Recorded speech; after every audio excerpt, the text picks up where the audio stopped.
자산의 통찰로 인생의 평온을 찾는 시간, 삶의 지혜입니다.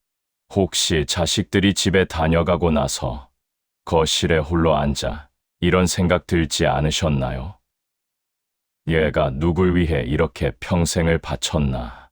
참 허무하다. 내 젊음 다 바쳐서 금지옥엽 키워놨는데 이제는 전화 한 통 기다리는 처지가 된 것 같아 서글픈 마음, 그 마음 제가 잘 압니다. 여러분이 잘못 사신 게 아닙니다. 그건 부모라면 누구나 느끼는 인지상정이지요. 그런데 말입니다. 자식에게 자꾸 섭섭함이 밀려오는 진짜 이유는 자식이 변해서가 아닙니다. 우리가 부모 노릇을 하면서 정말 중요한 딱 한 가지를 놓치고 있기 때문입니다. 주위를 한번 보세요. 똑같이 자식 키워 보냈어도 어떤 분은 자식 연락에 일희일비하지 않고 오히려 자식들이 먼저 찾아오고 싶어 하는 품격 있는 노후를 보내십니다. 반면 어떤 분은 줄 거 다 주고도 자식에게 외면받으며 문물로 밤을 지새우시죠. 그 한 끗 차이가 무엇일까요? 200년 전 유배지에서 자식을 그리워하며 편지를 썼던 다산 정약용 선생님은 그 해답을 이미 알고 계셨습니다. 지금부터 그 비밀을 하나씩 풀어보겠습니다. 나이와 상관없습니다. 오늘 이 영상만 끝까지 보셔도 자식에 대한 서운함은 눈 녹듯 사라지고 여러분의 인생은 존경과 평온함으로 채워질 것입니다. 자식을 멀어지게 만드는 4가지 실수와 다시 자식을 불러 모으는 3가지 비결, 지금 말씀드리겠습니다. 올해 70의 박정식 씨는 평생 공직 생활하며 모은 퇴직금에 살던 집까지 줄여서 큰아들 아파트 장만할 때 덜컥 내주셨습니다. 그때 정식 어르신은 이렇게 생각하셨습니다. 이제 부모로서 할 도리는 다 했다. 나중에 아들놈 덕 좀 보며 편히 살겠지. 그런데 웬일입니까? 명절에 온 자식들은 밥만 먹으면 스마트폰 보느라 바쁘고 며느리는 피곤한 기색만 역력합니다. 아버지가 어디 아픈지, 요즘 적적하진 않은지 물어보는 몸 하나 없습니다. 빈 거실에 홀로 남은 정식 어르신은 가슴이 답답해 잠이 오지 않습니다. 내가 저놈들 어떻게 키웠는데, 지들한테 해준 게 얼마인데, 억울하고 괘씸한 마음에 전화를 걸어 한 소리 하면 자식은 오히려 누가 해달라고 했느냐며 짜증을 냅니다. 자식 위해 다 줬건만 돌아오는 건 벽에 대고 소리치는 듯한 허망함 뿐입니다. 여러분, 왜 이런 비극이 생기는 것입니까? 심리학에는 매몰 비용의 함정이라는 말이 있습니다. 내가 쏟아부은 것이 많을수록 거기서 손을 떼지 못하고 본전 생각을 하게 된다는 뜻입니다. 부모가 자식에게 경제적, 정서적으로 과하게 투자하면 무의식 중에 내가 투자한 만큼 자식이 보답해야 한다는 강력한 보상 심리가 작동하게 됩니다. 하지만 자식은 다릅니다. 부모의 과한 희생을 사랑이 아니라 숨막히는 빚으로 느낍니다. 갚을 길 없는 무거운 빚을 진 사람은 채권자를 보면 반가운 법이 없습니다. 오히려 피하고 싶어질 뿐입니다. 이것이 바로 갈등의 본질입니다. 내가 가진 것을 다 퍼주는 순간 부모는 사랑을 주는 존재가 아니라 언제 터질지 모르는 독촉장이 되어버립니다. 자식은 부모를 볼 때마다 죄책감을 느껴야 하니 마음이 무겁고 부모는 자식의 무심함에 매일 상처를 받습니다. 부모님들, 자식에게 다 주는 것이 사랑인 줄 아셨습니까? 아닙니다. 그것은 자식을 평생 빚쟁이로 만드는 일이고 나 자신을 서운함의 감옥에 가두는 일입니다. 200년 전 유배지에서 자식들의 소식을 간절히 기다리던 정약용 선생님은 이 이치를 뼈아프게 충고하셨습니다. 자식에게 너무 많은 것을 기대하지 마라. 부모가 자식에게 모든 것을 다 내어주면 자식은 부모를 공경하는 법을 잊고 오히려 원망하게 된다. 자식에게 남겨줄 최고의 유산은 돈이 아니라 부모가 스스로를 귀하게 여기며 당당하게 살아가는 뒷모습이다. 박정식 어르신처럼 더 못해줘서 미안하다고 자책하고 계십니까? 아니면 준 만큼 안 돌아온다고 밤잠 설치고 계십니까? 이제 그 무거운 짐을 내려놓으십시오. 자식에게 짐이 되지 않는 가장 멋진 방법은 여러분이 오늘 하루를 아주 재미있게 사시는 것입니다. 내 지갑이 든든하고 내 마음이 즐거워야 자식에게 잔소리 대신 웃음을 줄 수 있습니다. 자식 걱정은 잠시 접어두고 오늘은 오직 여러분 자신을 위해 맛있는 것을 드시고 예쁜 옷 한 벌 꺼내 입으십시오.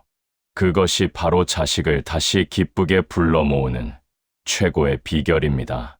그런데 여러분, 돈보다 더 무겁게 자식의 어깨를 누르는 게 우리 입에서 나오는 말이라고 합니다. 나도 모르게 툭 튀어나온 진심 어린 한마디가 왜 자식에겐 대못이 되어 돌아오는 걸까요? 그 서글픈 오해에 대해 잠시 이야기를 나눠보겠습니다. 66 박영자 씨는 요새 참 마음이 시립니다. 젊은 시절 남들 다 입는 예쁜 옷 한 벌 안 사고 오직 자식들 입에 맛난 것 들어가는 재미로 사셨습니다. 손마디가 굵어지도록 고생하며 뒷바라지했으니 이제는 자식들이 내 공 좀 알아주겠지 싶었습니다. 그런데 막상 자식과 마주 앉으면 서운한 말부터 나갑니다. 너희 키우느라 뼈가 녹았다. 내 청춘 다 바쳐서 키웠는데 너는 어떻게 얼굴 보기가 이렇게 힘드냐? 영자 어르신은 위로받고 싶어 하신 말씀인데 아들은 엄마 제발 그 소리 좀 그만하세요 하며 문을 쾅 닫고 나가버립니다. 내 인생 전부를 쏟아부은 헌신이 왜 자식에게는 피하고 싶은 짐이 되어버린 걸까요? 여러분, 자식이 저렇게 무심하게 굴 때마다 세상이 무너지는 것 같으시죠? 도대체 왜 자식들은 엄마의 절절한 사랑을 지겹다고 말하는 걸까요? 심리학에서는 이걸 정서적 채무라고 부릅니다. 쉽게 말해 부모님이 내가 너 때문에 얼마나 고생했는데 라고 말씀하시는 순간 자식은 사랑을 느끼는 게 아니라 답지 못할 마음의 빚 독촉을 받는 기분이 듭니다. 한 연구를 보면 이런 말을 듣는 자녀일수록 미안함보다는 부담감을 먼저 느끼고 결국 부모님과의 만남 자체를 의도적으로 피하게 된다고 합니다. 자식도 마음은 아프지만 그 무거운 빚을 감당할 힘이 없어서 비겁하게 도망을 치는 것입니다. 참 야속한 일입니다. 내 청춘 다 바친 게 사실인데 그 말도 못하게 하니 얼마나 가슴이 답답하십니까? 하지만 부모 자식 관계는 장사가 아니지 않습니까? 내가 이만큼 줬으니 너도 이만큼 내놔라 하는 마음이 싹 트는 순간 그 귀한 사랑이 서글픈 거래로 변하고 맙니다. 여러분이 자식을 위해 흘린 눈물과 땀방울은 세상 무엇보다 고귀한 것입니다. 자식이 알아주지 않아도 그 가치는 변하지 않습니다. 그런데 그 헌신을 자꾸 보상받으려 하면 가장 아파지는 건 바로 여러분의 마음입니다. 200년 전 유배지에서 자식들을 그리워하던 정약용 선생님도 우리와 똑같은 마음으로 아들들에게 편지를 쓰셨습니다. 남에게 덕을 베풀었거든 보답을 바라지 마라. 보답을 바라는 마음이 생기는 순간, 그것은 인의가 아니라 장사가 될 뿐이다. 자식을 키운 것은 부모의 도리를 다한 것이지, 훗날 돌려받을 저축이 아님을 명심해라. 영자 씨처럼 내 고생을 자식이 조금만 알아줬으면 하며 밤잠 설치고 계십니까? 여러분, 그동안 정말 애쓰셨습니다. 자식들 입에 밥 들어가는 것만 봐도 배부르던 그 세월, 손마디가 닳도록 살아오신 당신의 헌신을 누가 감히 다 헤아리겠습니까? 자식이 몰라준다고 해서 당신의 삶이 헛된 것은 결코 아닙니다. 이제는 자식에게 향했던 그 간절한 마음을 조금만 돌려서 고생한 당신 자신에게 써보십시오. 나 참 잘 살았다. 여기까지 오느라 정말 고생 많았다. 하고 여러분 스스로를 가만히 안아주십시오. 보상받으려 애쓰지 않아도 여러분은 이미 세상에서 가장 위대한 부모입니다. 오늘만큼은 자식 걱정 내려놓으시고 거칠어진 여러분의 손을 따뜻하게 맞잡아 주십시오. 당신은 충분히 사랑받을 자격이 있는 귀한 사람입니다. 자식에게 내 고생을 알아달라는 말이 오히려 짐이 된다니 참 서글프고 야속한 일이지요. 그런데 우리 마음을 더 아프게 하는 게 또 하나 있습니다. 바로 걱정해서 해준 말 때문에 자식과 원수가 되는 일입니다.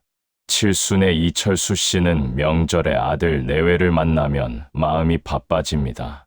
아들이 직장에서 자리는 잘 잡았는지, 손주 공부는 잘 시키는지 걱정이 태산이기 때문입니다. 이 옆집 아들은 부장 달았다더라. 너도 신경 좀 써야지. 그리고 애 공부는 지금 안 시키면 나중에 후회한다. 아버지는 다 자식 잘 되라고, 피가 되고 살이 되라고 하신 말씀입니다. 그런데 아들은 아버지, 제발 저희가 알아서 할게요. 왜 만나기만 하면 스트레스를 주세요? 라며 며느리를 데리고 서둘러 집을 떠나버립니다. 철수 씨는 식은 밥상을 보며 괘씸하고 서운해 잠이 안 오십니다. 내가 틀린 말 했나? 다 지들 잘 되라고 한 소리지. 여러분, 정말 억울하시죠? 내 자식 잘 되길 바라는 마음이 세상에서 가장 큰 법인데 말입니다.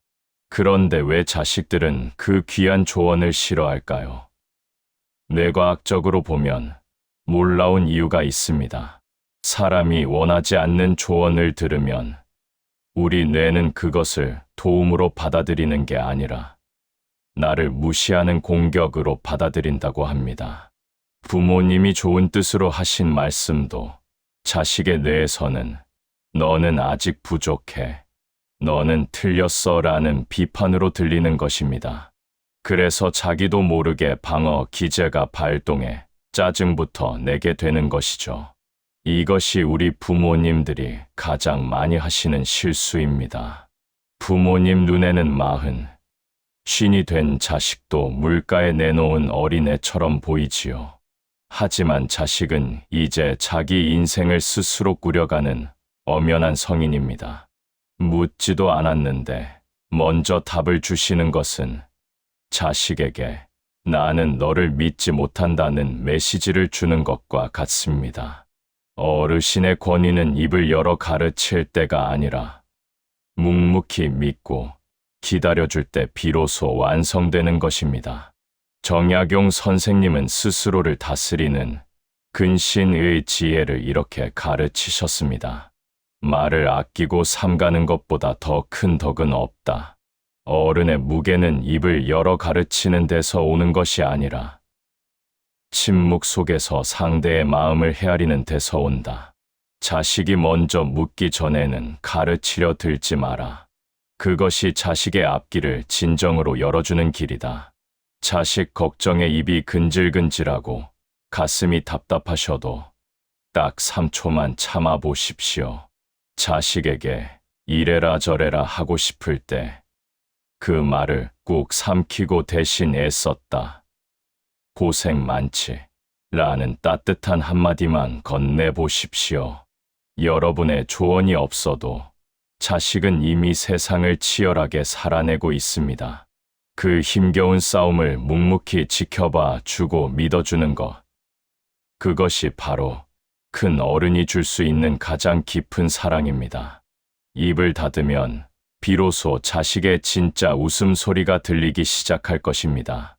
이제 마지막으로 우리가 평생 놓지 못했던 마음의 끈 하나를 더 살펴보려 합니다.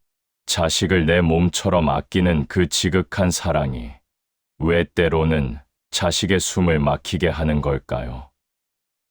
그 서글픈 오해를 풀기 위한 마지막 이야기를 시작합니다. 이른이 넘으신 김순자 씨는 40 넘은 아들을 볼 때마다 마음이 조마조마합니다. 옷은 따뜻하게 입었는지, 반찬은 잘 챙겨 먹는지 사사건건 간섭하게 됩니다. 아들이 싫은 내색을 하면 순자 어르신은 억장이 무너집니다. 내 배 아파 낳은 내 자식인데 다 너 잘 되라고 하는 소리다. 자식은 여전히 내 몸의 일부이고 내 목숨 같은 존재입니다. 하지만 부모의 그 깊은 사랑이 아들에게는 숨막히는 집착이 되어버렸습니다. 자식을 나 자신처럼 생각하는 그 마음 충분히 이해합니다. 하지만 심리학에서는 이것을 경계선 문제라고 부릅니다. 부모와 자식 사이에도 엄연히 각자의 인생이라는 선이 있는데 그 선을 자꾸 넘어가면 문제가 생깁니다. 한 심리 연구에 따르면 노년의 자식과 갈등이 깊은 부모일수록 자녀의 문제를 자신의 문제로 여겨 과도하게 개입하는 경향이 크다고 합니다. 내 마음이 자식에게 너무 가 있으면 자식의 작은 실수에도 부모는 세상을 잃은 듯 고통스러워집니다. 참으로 어려운 일입니다.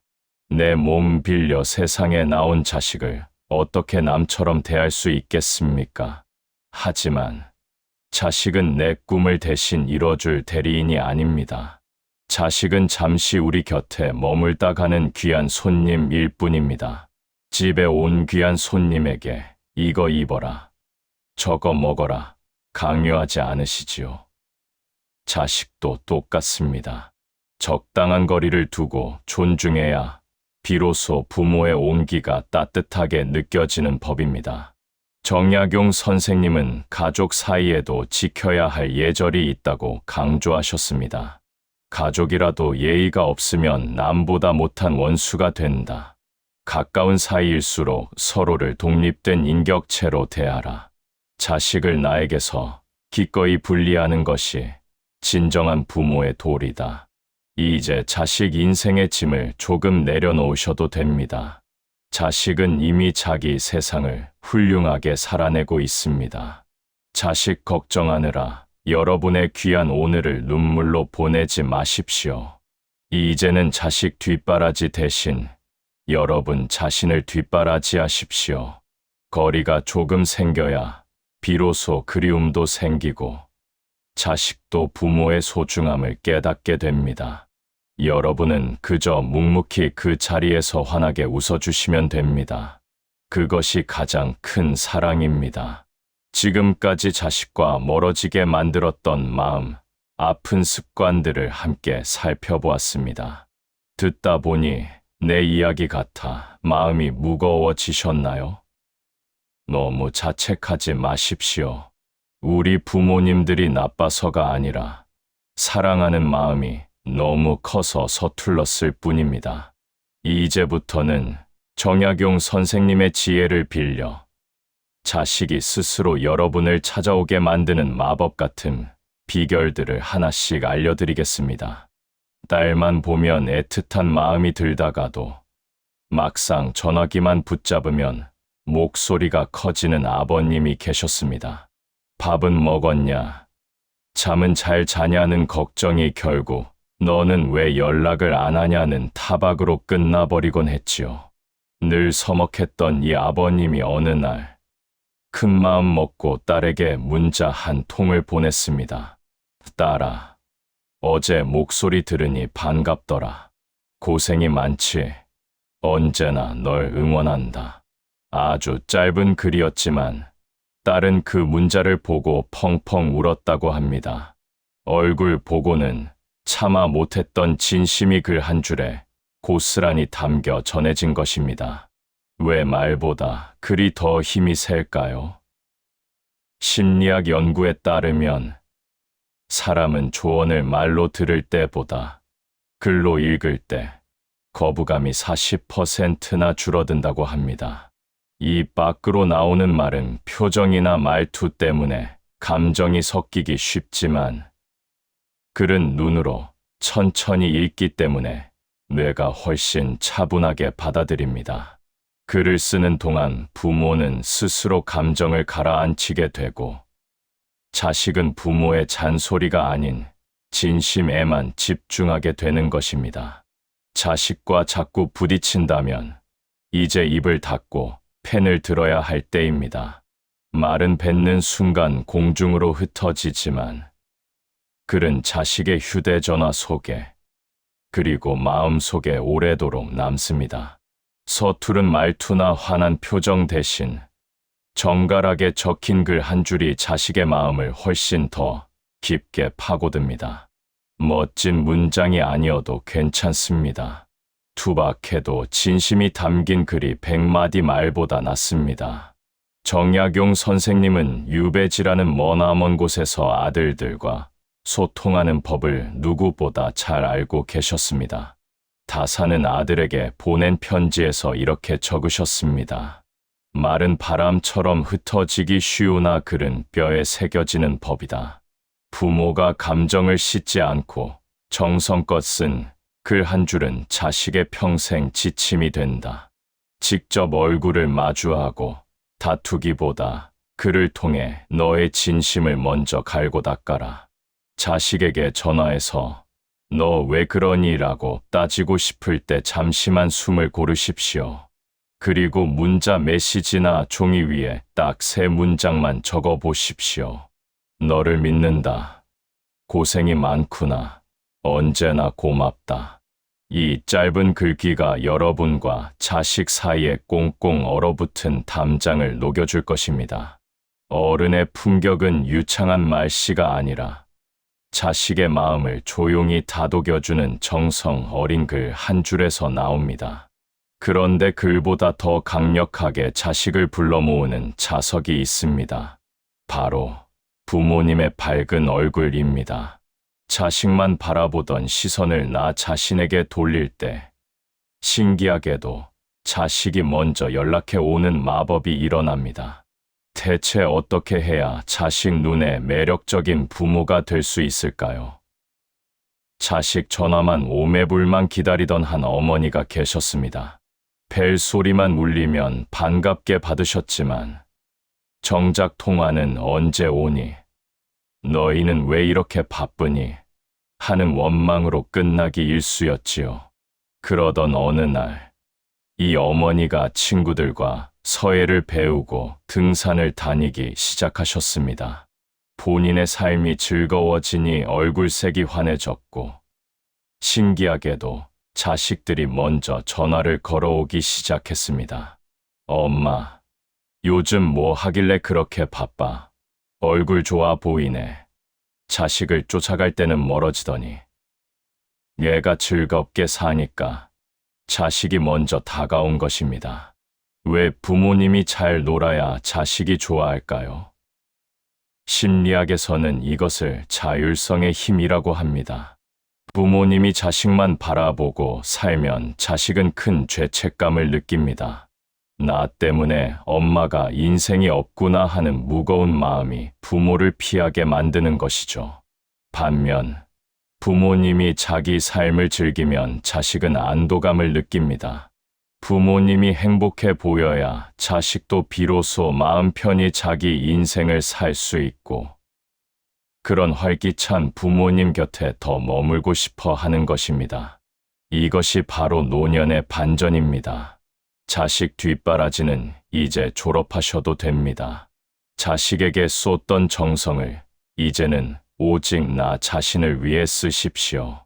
내가 배울 것, 내가 가고 싶은 곳, 내가 먹고 싶은 것에 집중하십시오. 부모가 스스로 빛나면 자식은 그 빛을 따라 저절로 모여듭니다. 어른의 진정한 위엄은 자식을 훈계할 때가 아니라 혼자서도 품위 있고 즐겁게 살아가는 모습에서 나옵니다. 다산 정약용 선생님은 혼자 있을 때 자신을 닫고 즐기는 신독의 정신을 강조하셨습니다. 남이 나를 알아주길 기다리지 마라. 홀로 있을 때 스스로를 귀하게 여기고 자신을 뒷바라지하는 사람만이 참된 자유를 얻는다. 부모가 스스로 빛나면 자식은 그 빛을 따라 저절로 모여드는 법이다. 여러분, 자식 뒷바라지하느라 고생한 세월 이제는 보상받으셔야지요. 그 보상은 자식에게 받는 게 아니라 여러분 스스로에게 주는 것입니다.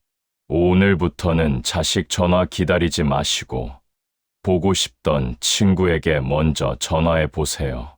배우고 싶었던 노래 교실에 등록해 보세요. 여러분이 오늘 하루를 깔깔거리며 즐겁게 보낼 때 자식들도 비로소 가벼운 마음으로 여러분의 손을 잡으러 올 것입니다. 부모님이 즐겁게 지내시는 것만큼 자식에게 큰 선물은 없습니다. 자식도 이제야 마음 편히 웃을 수 있게 된 것이죠. 그런데 어르신들, 내 삶을 즐기면서도 문득문득 올라오는 서운함은 어쩔 수가 없습니다. 그래도 명절인데, 그래도 생일인데 하는 그 기대치 말입니다. 이 마지막 마음의 빗장을 어떻게 열어야 우리 노후가 진짜 축제가 될 수 있을까요? 명절만 되면 가슴이 두근거리는 분들이 많습니다. 이번에는 자식들이 며칠이나 머물다 갈까, 용돈은 얼마나 줄까 하고 은근히 기대를 하게 되지요. 하지만 막상 자식이 바쁘다고 일찍 일어나거나 생각보다 짧게 머물면 그 기대는 금세 큰 서운함으로 바뀝니다. 내가 어떻게 기다렸는데 벌써 가냐는 말이 목구멍까지 차오릅니다. 기대를 많이 할수록 돌아오는 건 한숨뿐입니다. 그런데 기대를 버리고 바쁘면 못 올 수도 있지. 우리끼리 여행이나 자자 하고 마음을 비운 분들은 오히려 자식의 짧은 안부 전화 한 통에도 세상을 다 얻은 듯 행복해 하십니다. 행복에도 공식이 하나 있습니다. 행복은 현실을 기대치로 나눈 것이라는 공식입니다. 자식이 용돈을 많이 주거나 자주 찾아오는 현실은 내가 마음대로 바꿀 수 없습니다. 하지만 내 마음속의 기대치는 내가 조절할 수 있습니다. 한 연구에 따르면 자녀에 대한 기대치를 10%만 낮춰도 노년의 우울감이 절반 이하로 줄어든다고 합니다. 기대를 내려놓는 순간 서운함이 들어차 있던 자리에 평온함이 찾아오기 때문입니다. 서운함은 대개 당연히 이래야지라는 마음에서 시작됩니다. 자식이니까 당연히 연락해야지. 자식이니까 당연히 챙겨야지 하는 그 당연함을 버려보십시오. 기대를 낮추면 모든 것이 선물이 됩니다. 어쩌다 걸려온 전화 한 통이 기적이 되고 가끔 보내온 문자 하나가 축제가 됩니다. 자식을 내 마음대로 하려는 욕심을 비우는 것. 그것이 바로 나를 지키고 자식도 살리는 가장 성숙한 사랑입니다. 다산 정약용 선생님은 타인의 상황을 내 마음처럼 헤아려주는 서의 마음을 강조하셨습니다. 세상에 내 마음대로 되는 것은 오직 내 마음 하나뿐이다. 타인에게 바라는 마음을 거두고 그저 넉넉한 마음으로 상대를 품어주어라. 기대를 비운 자리에 비로소 참된 평화가 깃든다. 여러분, 자식에게 서운함이 드는 건 여러분이 잘못 사신 게 아닙니다. 그만큼 자식을 사랑하셨기에 생기는 자연스러운 마음입니다. 하지만 이제 그 무거운 기대의 보따리를 조금만 내려놓으십시오. 자식이 안 오면 친구와 맛있는 것 먹으러 가고, 연락이 없으면 내가 먼저 사랑한다. 문자 한 통 보내고 잊어버리십시오. 내 마음이 넉넉해지면 세상 모든 것이 고맙게 느껴집니다. 남은 인생 서운함으로 채우기엔 우리 시간이 너무나 아깝지 않습니까? 오늘 정약용 선생님의 지혜를 통해 자식과의 관계를 찬찬히 되돌아봤습니다. 이 이야기를 듣는 내내 맞아, 나도 그랬지 하며 가슴 한구석이 아릿하셨나요? 혹시 내가 자식에게 짐이 된 건 아닐까? 혹은 자식이 너무 야속해서 눈물이 나셨을지도 모르겠습니다. 하지만 여러분, 꼭 기억하십시오. 오늘 우리가 나눈 이야기는 여러분이 잘못 살았다는 꾸짖음이 결코 아닙니다. 오히려 그동안 부모라는 이름으로 사느라 정말 애쓰셨습니다. 이제는 당신 자신으로 돌아와도 괜찮습니다라는 하늘의 따뜻한 신호입니다. 정약용 선생님도 유배지의 외로운 고독 속에서 홀로 서는 법을 배우셨기에 비로소 위대한 성인이 되셨습니다. 우리 인생의 가을도 마찬가지입니다. 자식이라는 나무에 매달려 있던 마음을 거두어 이제는 여러분이라는 대지에 깊이 뿌리를 내리셔야 합니다. 오늘 밤에는 자식 걱정, 돈 걱정 다 잠시 미뤄두세요. 그리고 따뜻한 차 한 잔 우려내어 고생한 여러분 자신과 마주 앉아 보십시오. 거울 속에 나에게 애썼다, 고맙다 말 한마디 건네는 것, 그것이 오늘 우리가 배운 지혜의 시작입니다. 여러분의 얼굴에 피어난 평온한 미소가 자식들을 다시 불러 모으는 세상에서 가장 강력한 자석이 될 것입니다.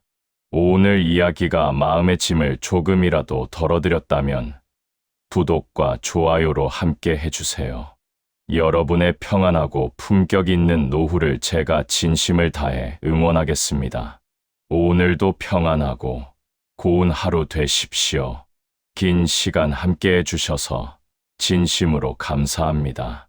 오늘 내용이 마음에 닿으셨다면 여러분의 소중한 경험과 생각을 댓글로 남겨주십시오. 삶의 지혜는 타산의 지혜로 여러분과 함께 소통하겠습니다.